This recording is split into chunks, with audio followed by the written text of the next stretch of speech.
Okay, this is the lecture of PS2 Power System 2. In this lecture we will study a new chapter that is known as symmetrical components. Okay, last આપણે જે chapter કર્યું હતું એ complete થઈ ગયું છે. હવે નવું chapter છે સિમેટ્રિકલ કમ્પોનન્ટ. આ ચેપ્ટર તમે સ્ટડી કરો એની પહેલાં તમને ખબર હોવી જોઈએ ફોલ્ટ અને ટાઈપ્સ ઓફ ફોલ્ટ વિશે. ઓકે, ફોલ્ટની ડેફિનેશન ખબર હોવી જોઈએ અને ટાઈપ્સ ઓફ ફોલ્ટ. ફોલ્ટને આપણે બે કેટેગરીમાં ક્લાસિફાઈ કર્યા હતા, સિમેટ્રિકલ ફોલ્ટ અને અનસિમેટ્રિકલ ફોલ્ટ.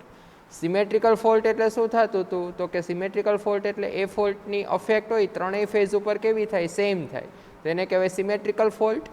અનસિમેટ્રિકલ ફોલ્ટ એટલે એ ફોલ્ટની અસર ત્રણેય ફેઝ ઉપર સેમ ન થાય, અલગ અલગ થાય. બરાબર, એટલે સિમેટ્રિકલ ફોલ્ટ હોય એમાં ત્રણેય ફેઝ ઇન્વોલ્વ હશે અને અનસિમેટ્રિકલ ફોલ્ટમાં એક કે બે ફેઝ ઇન્વોલ્વ હશે, ત્રણ ફેઝ ઇન્વોલ્વ નહીં હોય.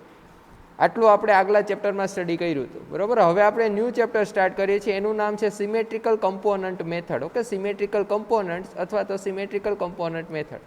હવે આપણે આ સિમેટ્રિકલ કમ્પોનન્ટ મેથડ છે એ એક ટાઈપની મેથડ છે. શેના માટે તો કે અનસિમેટ્રિકલ ફોલ્ટના સોલ્યુશન માટે.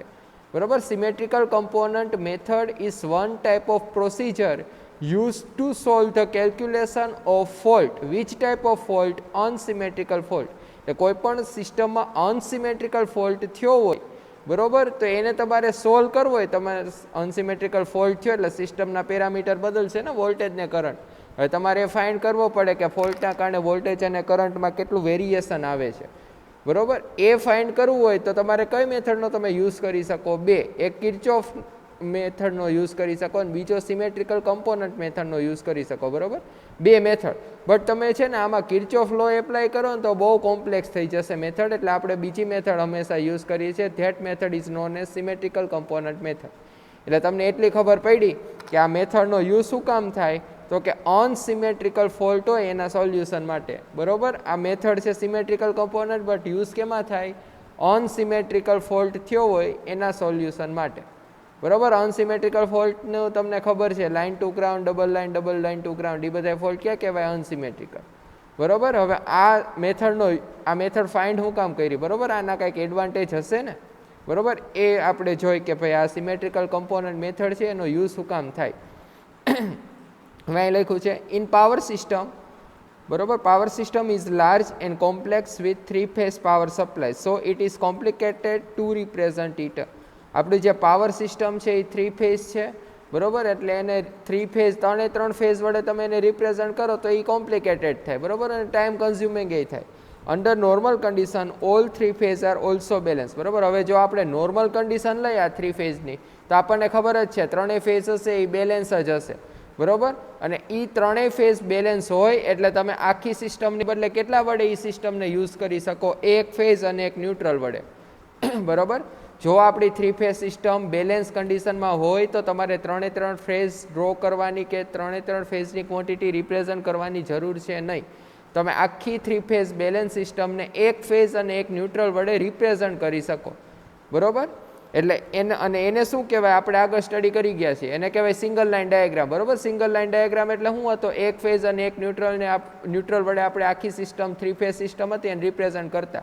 બટ એનો પ્રોબ્લેમ શું તો કે તમે જે 3 ફેઝની બદલે એક ફેઝ અને ન્યુટ્રલ વડે રિપ્રેઝન્ટ કરો એ પર્ટિક્યુલરલી કેમાં યુઝ થાય? નોર્મલ કન્ડિશનમાં જ યુઝ થાય. બરાબર, એટલે ત્રણેય ફેઝ બેલેન્સ હોવા જોઈએ તો જ તમે સિંગલ ફેઝમાં રિપ્રેઝન્ટ કરી શકો 3 ફેઝ સિસ્ટમને. અને એ ડાયાગ્રામ ડ્રો કરી અને કયો ડાયાગ્રામ કહેવાય? Single line diagram. આટલું ક્લિયર? બરાબર, ઓકે. હવે આપણે શું સ્ટડી કરવાનું છે? બટ ઇન પાવર સિસ્ટમ, બરાબર, કન્ડિશન ઓફ ફોલ્ટ. બરાબર, ફોલ્ટ ક્યાં? અનસિમેટ્રિકલ. બરાબર, it is not possible to make calculation of fault in any one phase. બરાબર, એટલે એ એવું કહેવા માગે છે કે લેટ્સ સે આપણું પાવર સિસ્ટમ છે, બરાબર, એમાં કન્ડિશન ઓફ ફોલ્ટ જનરેટ થયો. પાછો ફોલ્ટ કયો થયો? અનસિમેટ્રિકલ ફોલ્ટ થયો. અનસિમેટ્રિકલ ફોલ્ટ એટલે તમને ખબર છે ડેફિનેશનમાં જ આવી ગયું કે અનસિમેટ્રિકલ ફોલ્ટ એટલે શું થાય તો કે એ ફોલ્ટના કારણે જે variation in voltage and current આવી ત્રણેય ફેઝમાં હરખું હોય નહીં. બરાબર, સિમેટ્રિકલ હોય તો હરખું હોય, બટ અનસિમેટ્રિકલમાં વેરિએશન હરખું હોય નહીં. હવે તમારે એની કેલ્ક્યુલેશન કરવાની છે. હવે 3 ફેઝ હોય તો તમારે ત્રણેય ફેઝમાં અલગ અલગ કેલ્ક્યુલેશન કરવી પડે ને અનસિમેટ્રિકલ ફોલ્ટ થાય તો.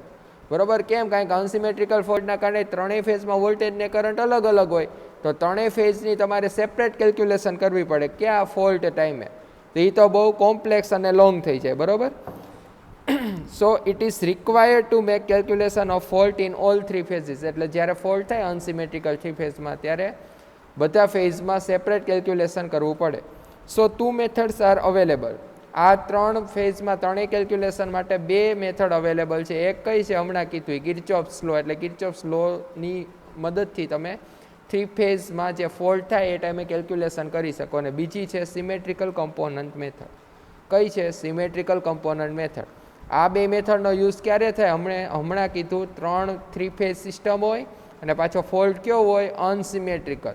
એટલે ત્રણેય ફેઝમાં જે વેરિએશન ઇન વોલ્ટેજ અને કરંટ હશે ફોલ્ટના કારણે અલગ અલગ હશે. એટલે આ 2 મેથડનો તમે યુઝ કરી શકો. એમાં હમણાં કીધું એમ કિર્ચોફ્સ લો છે, આ બહુ લોંગ અને કોમ્પ્લેક્સ છે, એટલે આપણે કોનો યુઝ કરીએ છીએ હંમેશા? સિમેટ્રિકલ કમ્પોનન્ટ મેથડ, બરાબર.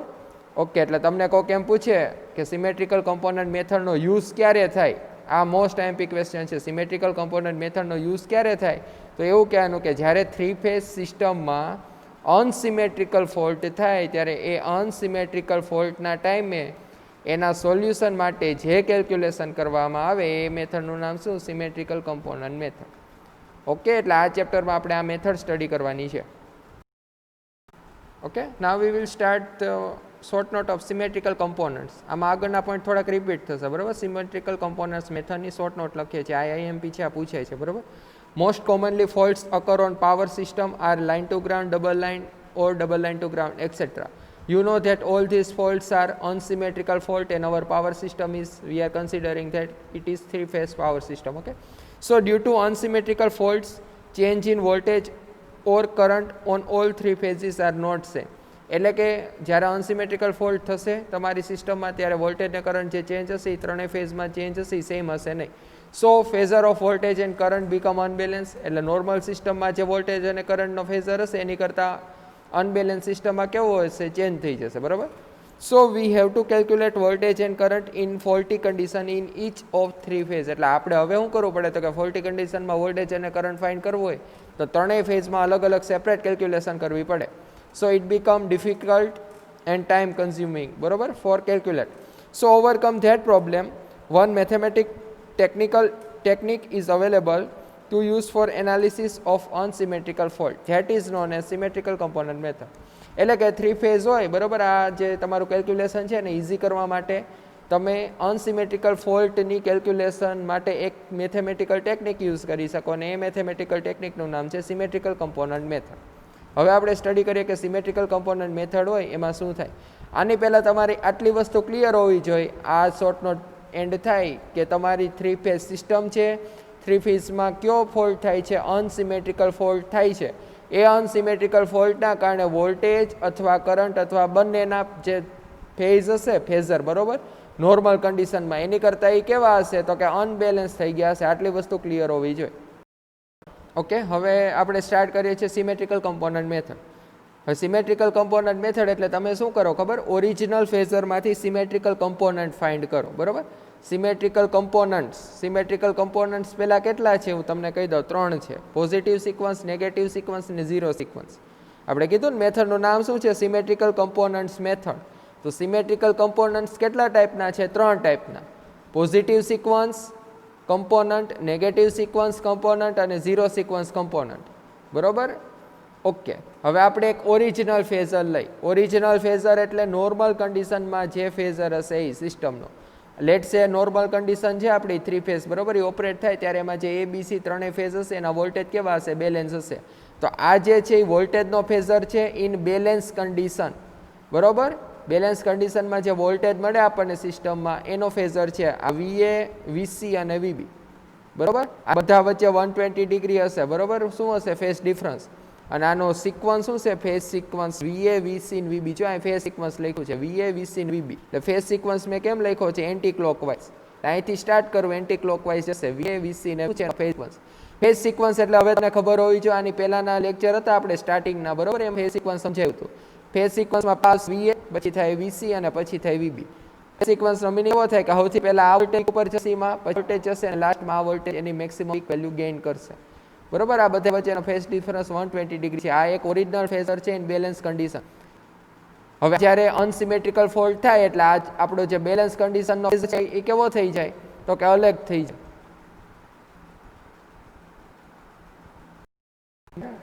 ઓરિજિનલ ફેઝ આપણે હમણાં કીધું સિમેટ્રિકલ કમ્પોનન્ટ હોય એ કેમાં ડિવાઈડ થાય એટલે હવે ઓરિજિનલ ફેઝર છે ને આપણે ડિવાઈડ કરી આપણે સિમેટ્રિકલ કમ્પોનન્ટ એપ્લાય કરીએ ધ્યાન રાખજો બરાબર. ઓરિજિનલ ફેઝર છે એ કહેવાય છે સિમેટ્રિકલ એટલે આપણે એવું કરવાનું કે આ મેઇન જે છે ને ફેઝર એને આપણે 3 માં ડિવાઈડ કરશું. આ એક ફેઝર છે એને એટલા માટે હશે એના પોઝિટિવ બીજાનું નામ નેગેટિવ થર્ડનું નામ 0 બરોબર. એટલે આપણે ઓરિજિનલ ફેઝરમાંથી પોઝિટિવ નેગેટિવ 0 3 સિક્વન્સ મેળવશો. આ ત્રણેય સિક્વન્સનું એડિશન કરો ને એટલે પાછું તમને ઓરિજિનલ ફેઝર મળી જાય બરોબર. ઓકે હવે આપણે જોઈ આ જે છે એ કયો છે પોઝિટિવ સિક્વન્સ આ દેખાય છે. જો આ ઓરિજિનલ ફેઝર છે એની ઉપરથી આ પોઝિટિવ સિક્વન્સ ડ્રો કર્યો છે કદાચ તો કંઈ ફેર જ નથી તો સરખું છે બરોબર. તો નિયર અબાઉટ 90% બધું સેમ જ હોય. એમાં પોઝિટિવ સિક્વન્સ અને ઓરિજિનલ ફેઝરમાં પોઝિટિવ સિક્વન્સ ડ્રો કર્યો છે. આમાં તમે જોઈ શકો છો 3 ફેઝર છે VA VC ને VB. અહીંયા ધ્યાન રાખજો નામ લખવામાં આપણે એન્ટી ક્લોકવાઇઝ જાય છે એટલે પહેલા VA આવે પછી VC આવે ને પછી VB આવે. તો અહીંયા VA ને VB બધા વચ્ચે 120 ડિગ્રીનો ફેઝ ડિફરન્સ બરોબર. આમાં એટલો જ છે. ચેન્જ ક્યાં છે તમે જુઓ તો અહીંયા VA VC ને VB છે. અહીંયા VA1 VC1 ને VB1 છે બરોબર. આ 1 છે 1 એ શું દેખાડે ખબર કે આ positive this is the positive sequence. એટલે તમે આ ફેઝર જોવો અને આ ફેઝર જોવો પછી નીચે બે નામ ન લખાય તમને કે આમાંથી કયો ઓરિજિનલ ફેઝરનો ડાયાગ્રામ છે અને કયો પોઝિટિવ સિક્વન્સનો છે તો તમને ખબર પડી જાય. અહીંયા જો 1 1 છે 1 જે લખ્યું હોય ને પોઝિટિવ સિક્વન્સ છે ને બરોબર એનો સિમ્બોલ છે. એટલે આ શું દેખાડે તો પોઝિટિવ સિક્વન્સ છે અને આ ઓરિજિનલ ફેઝર છે બરોબર. મેઇન વસ્તુ પોઝિટિવ સિક્વન્સની તમારે છે ને ઓરિજિનલ ફેઝરમાંથી આ ત્રણેય કમ્પોનન્ટ ડ્રો કરવાના હોય બરોબર. એટલે આ કમ્પોનન્ટ ડ્રો કરો ને ત્યારે ધ્યાન રાખવાનું કે ઓરિજિનલ ફેઝર હોય ને એવો જ આવે ખાલી આ સિમ્બોલ 1 1 1 આવી જાય બરોબર. આનો ફેઝ સિક્વન્સ હશે કે નો પોઝિટિવનો એ ઓરિજિનલ ફેઝર જેવો જ હશે. અહીંયા ફેઝ સિક્વન્સ એટલે અહીંથી સ્ટાર્ટ કરવાનું VA VC VB. તો અહીંયા જો VA VC VB પાછો અહીંયા કાઉન્ટર ક્લોકવાઇઝ જાવ તો અહીંયા કાઉન્ટર ક્લોકવાઇઝ જ જોવાનું. એટલે આ VA VC VB તો આ VA1 VC1 ને VB ખાલી નામમાં 1 1 1 એઠ્યું. એટલે આ main characteristic positive phase sequence has same phase sequence as original. એટલે ઓરિજિનલ હોય એવો જ ફેઝ સિક્વન્સ આવે. એટલે આ તમારે જો આની જેવું પહેલાં ડ્રો કરી નાખવાનું 120 ડિગ્રી બધામાં આવશે બરોબર. પછી અહીંયા જે VA VC VB આવે એ જ અહીં લખવાનું ને બધે 1 1 1 કરી નાખવાનું. એટલે this is the positive sequence of original phasor. આનો ફેઝ સિક્વન્સ અને આનો ફેઝ સિક્વન્સ બે હરખા જ હશે ખાલી અહીંયા શું આવી જાય 1 1 1 આવી જાય. એટલે આ તમે જોઈ શકો same as original phase sequence બરોબર. ઓકે હવે ઓરિજિનલમાં તમને આ VA VC ને VB એની બદલે શું આપ્યું હોય VA VB ને VC અહીં VB હોય ને અહીં VC હોય તો અહીંયા ડ્રો કરો આપ આનો પોઝિટિવ ત્યારે અહીંયા VA અહીંયા VB ને VC આની પ્રમાણે આવે બરોબર. ખાલી અહીં 1 1 1 એડ કરી દેવાનું. બીજી કેરેક્ટરિસ્ટિક કોની છે આ છે આ કોની પોઝિટિવની તો કે all phasors have same magnitude. જો ત્રણેયનું મેગ્નિટ્યુડ કેવું હશે પોઝિટિવમાં સેમ હશે. રિપ્રેઝન્ટ બાય સબસ્ક્રિપ્ટ 1 હમણાં કીધું એમ 1 જે દેખાય છે બરોબર એનો શું છે સિમ્બોલ છે પોઝિટિવ સિક્વન્સનો. એટલે કોઈ પણનો પોઝિટિવ સિક્વન્સ ડ્રો કરો ને એના નામમાં 1 1 1 એડ કરી દેવાનું. બીજી વસ્તુ આ જે 1 છે ને એ સબસ્ક્રિપ્ટમાં આવે. સબસ્ક્રિપ્ટ એટલે અહીંયા અને સુપરસ્ક્રિપ્ટ કહેવાય. બટ અહીંયા વધારે તમને ન દેખાય એટલા માટે મેં અહીં ડ્રો કર્યું છે બરોબર. તમને ખબર પડે એટલે તમને એક્ઝામમાં પૂછે ને તો અહીં નીચે જ લખવાનું 1 બરોબર. અને આ નામ નહીં બદલતા આ ઉપર ઓરિજિનલ હોય એમાં જ ખાલી 1 એડ થાય. Present in balance condition only. હવે તમારી નોર્મલ 3 ફેઝ સિસ્ટમ છે કેવી છે નોર્મલ 3 ફેઝ સિસ્ટમ એ કોઈ ફોલ્ટ થયો નથી. તો આ ત્રણેય કમ્પોનન્ટમાંથી કયો કમ્પોનન્ટ ખાલી હોય તમારી સિસ્ટમમાં પોઝિટિવ સિક્વન્સ. એટલે આ મોસ્ટ IMP OMR છે. તમને ક્યારેક એવું પૂછે કે લેટ્સ સે આપણે શું કીધું તો કે આપણી સિસ્ટમમાં અનસિમેટ્રિકલ ફોલ્ટ થાય બરોબર. એટલે આ બધા બેલેન્સ હોય કેવા આ બધા ફેઝર હોય કેવા થાય છે અનબેલેન્સ થાય તો આ ત્રણેય સિક્વન્સ મળે. તો તમારી સિસ્ટમ બેલેન્સ હોય ફોલ્ટ જ નથી થયો તો આમાંથી ક્યાં કમ્પોનન્ટ મળે ત્રણેય મળે નહીં. ત્રણેયને એક જ મળે કયો મળે પોઝિટિવ. ક્યાંની જેવો જ છે એટલે બરોબર. આ બેલેન્સ કન્ડિશન છે એનો પોઝિટિવ સિક્વન્સ. આટલામાં ડાઉટ હોવો જોઈએ નહીં બરોબર. હવે આપણે સ્ટડી કરીએ નેગેટિવ સિક્વન્સ.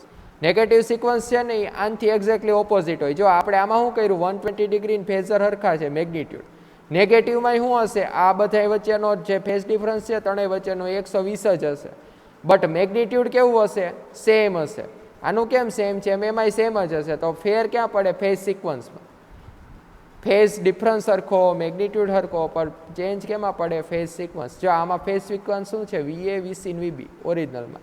પોઝિટિવમાં શું છે VA1 VC1 એટલે આ બેને હરખા હોય. નેગેટિવના કેવા હોય ઊંધું હોય આ VA VB છે તો આનો નેગેટિવ ડ્રો કરો તો આ VA એમને આ જે VB છે એ અહીં આવી છે અને VC છે એ અહીં આવી છે, બરાબર. એટલે નેગેટિવ છે એમાં શું આવશે? VA VB VC ઓરિજિનલ કરતાં ઓપોઝિટ થઈ જાય, એટલે આમ જાય તો ઓલું આમ જાય.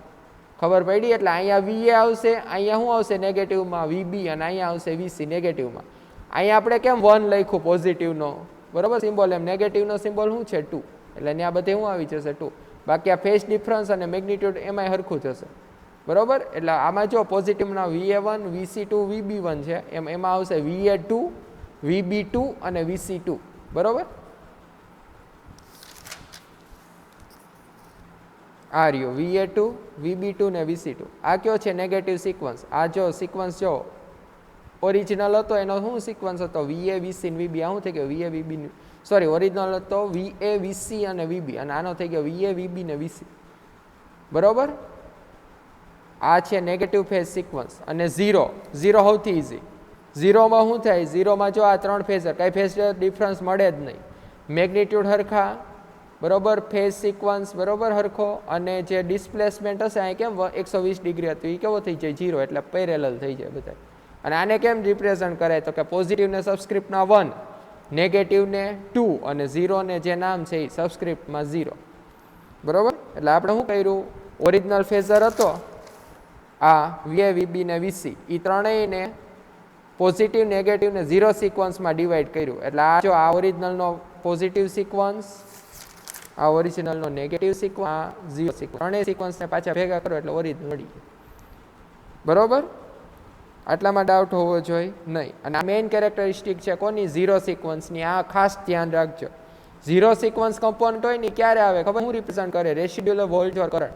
એટલે આ જે હોય ને 0 સિક્વન્સ, બરાબર, એ ક્યારે આવશે? જ્યારે તમારી સિસ્ટમમાં ફોલ્ટ થાય ને, અને ફોલ્ટ કેવો હોય તો કે એ ફોલ્ટમાં ગ્રાઉન્ડ ઇન્વોલ્વ હોવું જોઈએ તો જ 0 સિક્વન્સ આવે, બરાબર. એટલે હું તમને એવું કહું છું, લેટ્સ આપણી પાસે 3 ફેઝ સિસ્ટમ છે, બેલેન્સ છે. બેલેન્સ હોય એટલે ખાલી કયો સિક્વન્સ હશે? Positive sequence.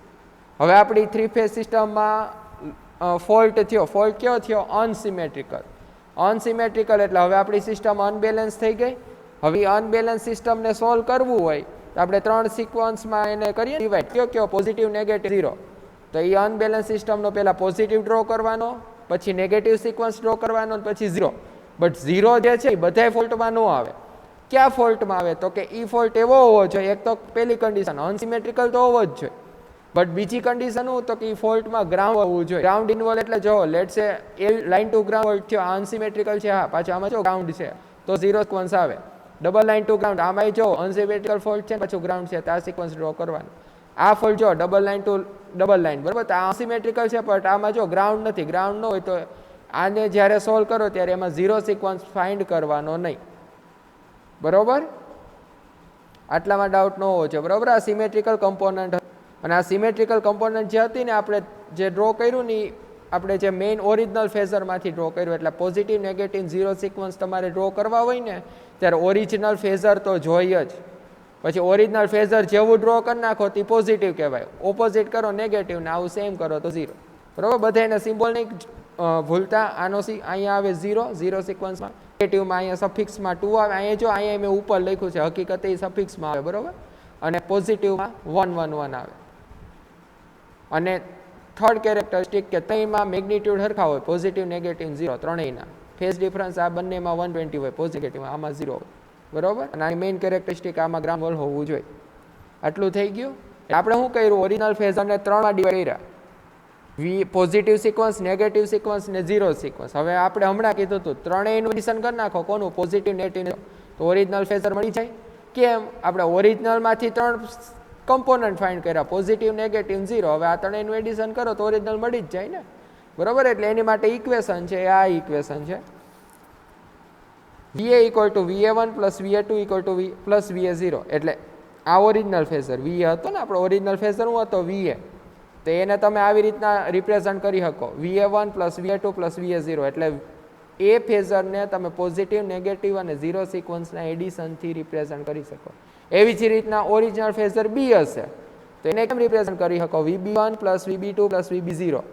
સેમ VC માટે, બરાબર. અહીંયા VA એટલે ઓરિજિનલ ફેઝર, એને તમે VA નો પોઝિટિવ સિક્વન્સ, VS અને VA નો ઝીરો સિક્વન્સનું એડિશન કરો એટલે ઓરિજિનલ ફેઝર મળી જાય. સિમ્પલ વસ્તુ છે. પછી આ VB હોય તો આ બીનો બરાબર પોઝિટિવ નેગેટિવ ઝીરો સિક્વન્સ ત્રણેયનું એડિશન કરો એટલે ઓરિજિનલ ફેઝર મળી જાય. બધા અહીં ધ્યાન ત્રણે પોઝિટિવ નેગેટિવ ઝીરો સિક્વન્સનું એડિશન કરશો એ જ હોય એટલે અહીંયા VA1 પ્લસ VB1 નહીં કરતા, આ એ હોય તેમાં એ જ ત્રણેય સિક્વન્સ આવી જવા જોઈએ.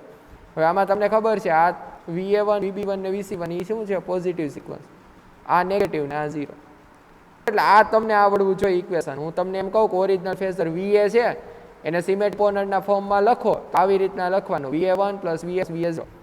આ 1 positive four, 2 is for negative and 0 is for zero sequence. So you can say that original phasor can divided into positive and zero component. બરાબર, એટલે આ ત્રણેય એડિશન હોય એ ઓરી ફેઝર મળી જાય. હવે એક નવી વસ્તુ સ્ટડી કરવાની આવે છે આલ્ફા ઓપરેટર. આલ્ફા ઓપરેટર આ ધ્યાન રાખજો બરાબર, આ IMP છે.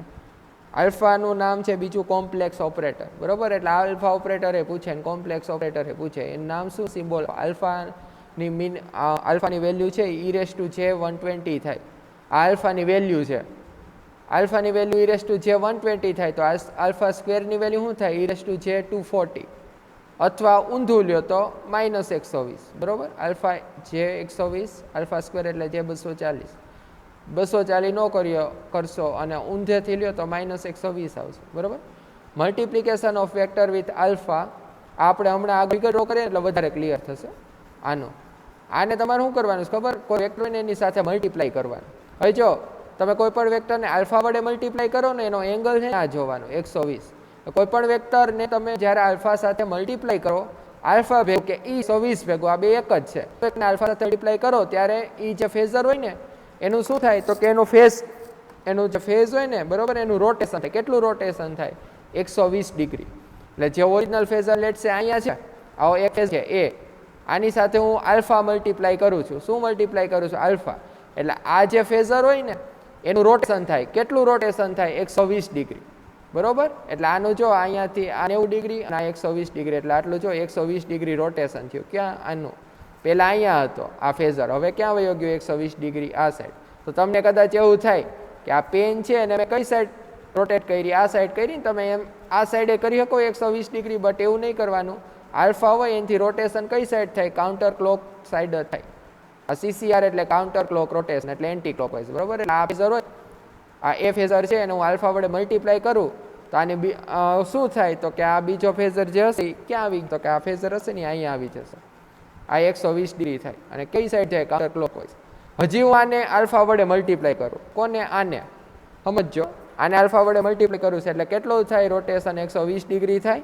120 ડિગ્રી હજી થશે કેમાં, આમ આને મલ્ટીપ્લાય કરું આલ્ફા વડે એટલે આ કેટલું થયું 120નું, તો કે આ અહીંયા આવી જશે 120 ડિગ્રી રોટેશન બરોબર.